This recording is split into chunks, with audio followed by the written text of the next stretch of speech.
You don't lack discipline. That's the story you tell yourself because it sounds clean. It sounds adult. It sounds actionable. It sounds like a flaw you can fix with effort. So you try to fix it. You tighten routines. You download another system. You negotiate with your own fatigue like it's a moral failure. You promise yourself you'll be better tomorrow. And tomorrow comes, and something inside you refuses again. Not dramatically, not rebelliously, just quietly. A heaviness in the chest when you open the laptop, a delay before you answer a message, a strange resistance to tasks that used to feel easy. And the most confusing part is this: you can still do hard things. If someone needs you, you show up. If there's a deadline with consequences, you move. If there's a crisis, you become competent. But when it's for you, when it's for the life you say you want, your will collapses. So you diagnose yourself. You say, "I'm lazy, I'm addicted, I'm undisciplined, I need motivation." But that diagnosis is too shallow because it assumes the problem is energy. And what you're experiencing is not lack of energy, it's a refusal. A refusal that doesn't feel like choice. A refusal that feels like your body is withholding permission. And if that sounds strange, it's because most people have never learned to see what's actually happening. There is a difference between not being able to do something and not being allowed to. Not from the world, by the invisible judge living inside you. The judge you call my standards. The judge you call my principles. The judge you call being responsible. But what if that judge isn't yours? What if your discipline collapses because the life you're trying to build is still operating under values you never consciously chose? This video isn't about becoming disciplined. This channel doesn't teach, it reveals. And what it reveals here is simple and unpleasant. Sometimes you cannot sustain discipline because your psyche does not consent to the life you are calling success. Not because the goal is wrong, because the cost is still being paid to someone else. So let's start in a place that looks ordinary. You wake up, you have time, no one is watching. You could do the thing. You could work, write, train, build, study, leave, start. And instead, you drift. You check your phone. You scroll without interest. You wander the kitchen. And then the guilt arrives. Not later, immediately. The guilt doesn't even wait for failure. It arrives the moment you consider doing something for yourself. And that guilt is the clue. Because guilt is not a moral emotion in the way people think. Guilt is a social emotion. It's the emotion that appears when you are about to break a contract. And many people are trying to build a life for themselves while still obeying a contract they never signed. That's why they can't move. They're not resisting effort, they're resisting betrayal. Betrayal of the old rules. The rules that said, be useful, be acceptable, be modest, don't want too much, don't act like you're special, don't disappoint. And Nietzsche would say, those rules are not neutral. They are a moral technology, a way of shaping human beings into predictable shapes, into manageable animals, into people who need permission before they act. So your discipline problem may actually be a permission problem, because discipline requires a kind of inner legitimacy, not motivation, legitimacy. The quiet feeling that you are allowed to pursue something without needing to justify it. And if you've never had that feeling, you'll try to replace it with force. You'll try to push yourself like a machine, and machines break. Then you'll call it burnout.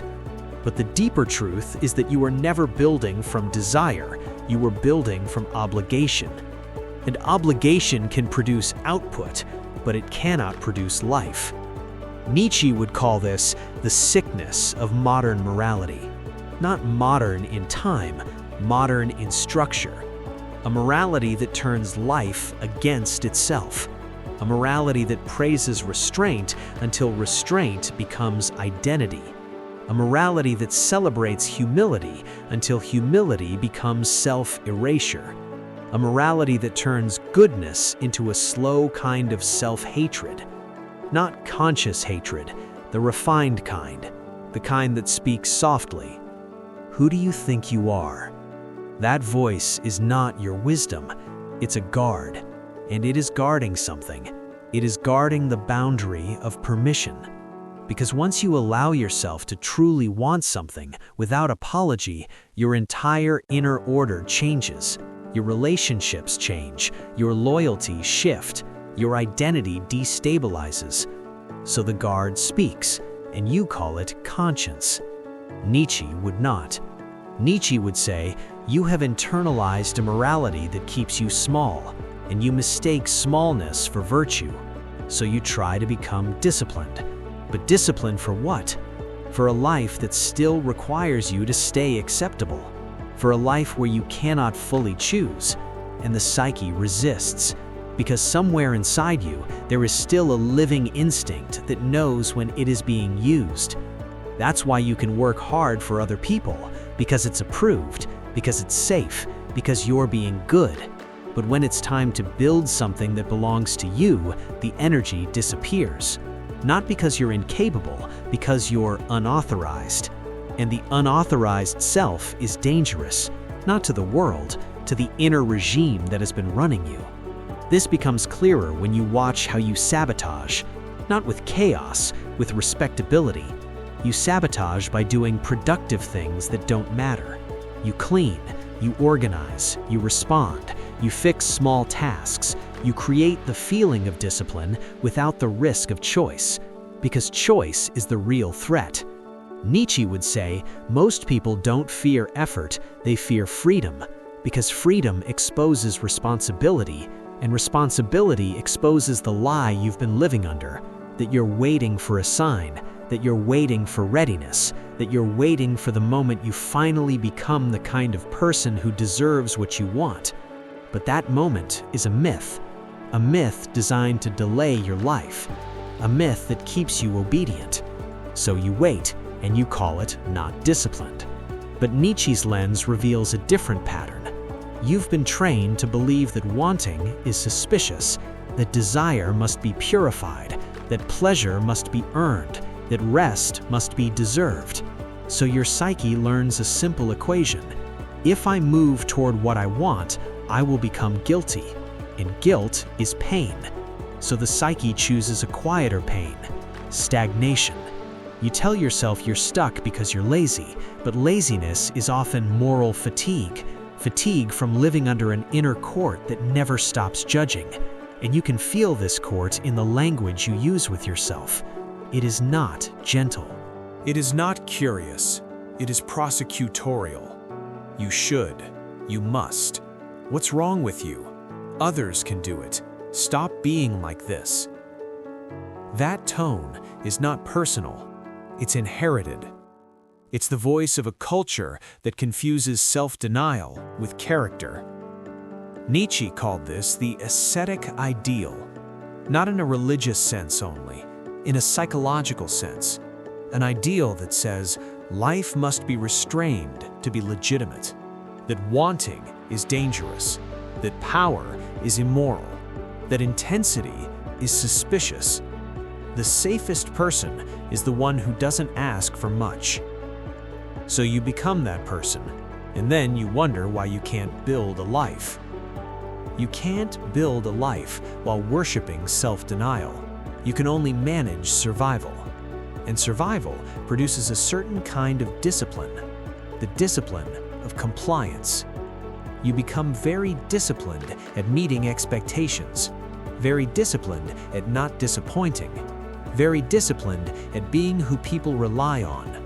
but not disciplined at becoming, because becoming requires permission. And permission is exactly what your inner morality withholds. Nietzsche would say, this is how a person becomes divided. One part still contains instinct, movement, hunger, will.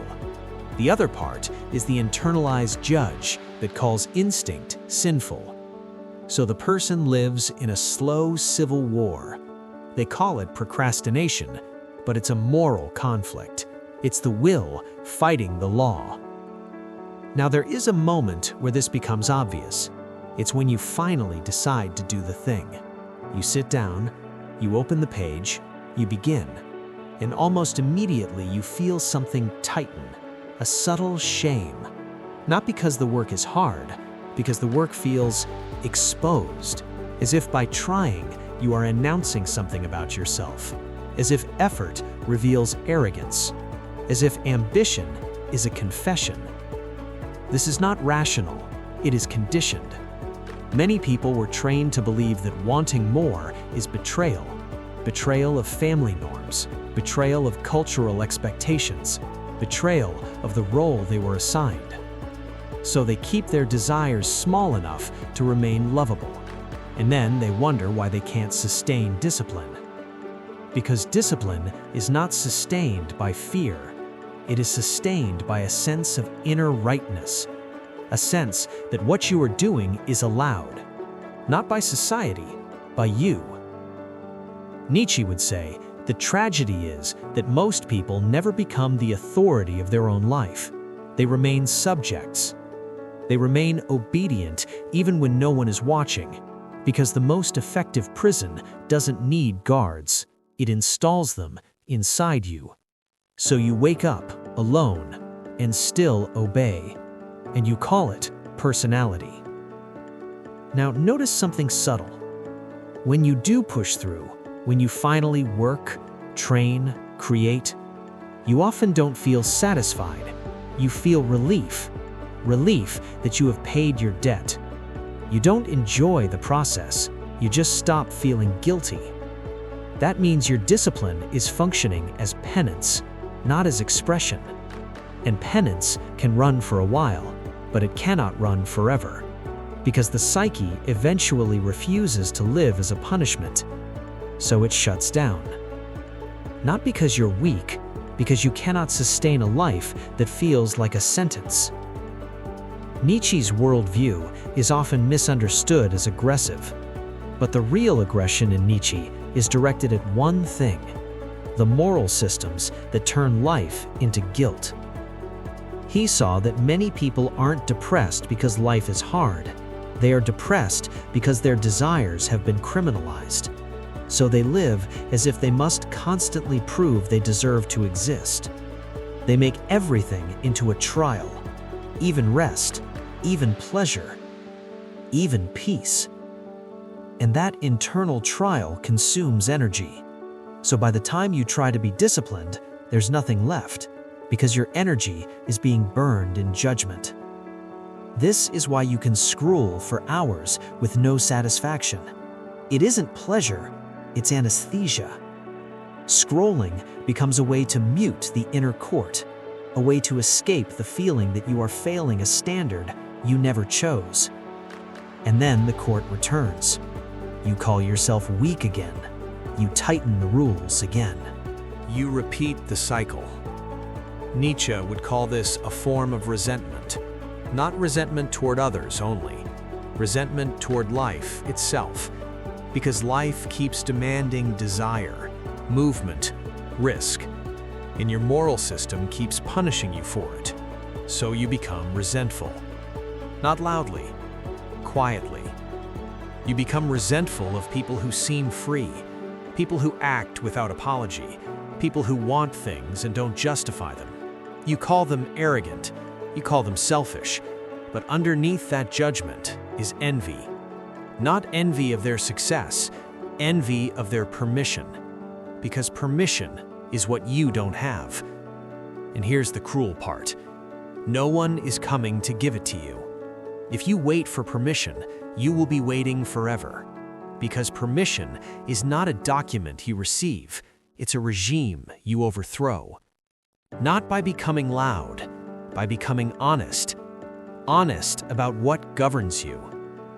Nietzsche would say, the first act of freedom is not action, it is diagnosis.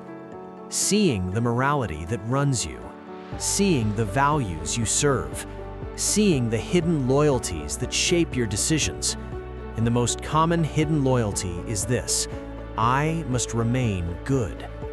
But good often means non-threatening, non-demanding, easy to approve. So your discipline collapses as a form of self-protection. It protects your belonging, but it also destroys your life. Slowly, quietly, in a way that doesn't look dramatic. It just looks like drifting, days passing, plans postponed, potential unused. And then you call yourself a failure. But failure is not the core. The core is obedience. Nietzsche would say, you have been living as if your life requires permission. And so you keep waiting. Waiting to feel ready. Waiting to feel worthy. Waiting to feel certain. Waiting for the guilt to stop. But the guilt will not stop while the judge is in power. So the only real move is not to become more disciplined, it is to recognize the judge, to see its language, to see its values, to see whose voice it resembles. Because once you can see it, something changes, not immediately in behavior, in interpretation. You stop treating your resistance as laziness. You start seeing it as a conflict of regimes. A part of you wants life. A part of you wants obedience. And you have been calling that conflict procrastination. This is why some of your most undisciplined moments happen right before growth, right before a leap, right before something becomes real. Because reality requires permission, and permission threatens the inner order. So your psyche creates delay, it creates distraction, it creates fatigue, not because it hates you, because it is protecting the old morality. The morality that kept you safe, even if it also kept you small. Nietzsche would say, safety is not the same as life. And many people have built a life that is safe enough to survive, but not alive enough to inhabit. So they chase discipline, but what they need is permission. Permission to want without apology. Permission to choose without justification. Permission to rest without guilt. Permission to pursue without begging for approval. Not permission from society, from the part of you that still believes you must earn your own existence. And that part will not be convinced by motivational speeches. It only responds to one thing: authority. Inner authority. The authority to say, quietly, without theatrics, I am no longer negotiating my right to live. That sentence is not a technique. It's a rupture. It ends a contract. And contracts end with discomfort. So if you feel uncomfortable when you try to change, that doesn't mean you're failing. It might mean you're approaching the border of permission. Now let's end without closing this into advice, because advice is cheap, and this isn't. This is a mirror. So the next time you say, I have no discipline, pause and ask something colder, something more precise.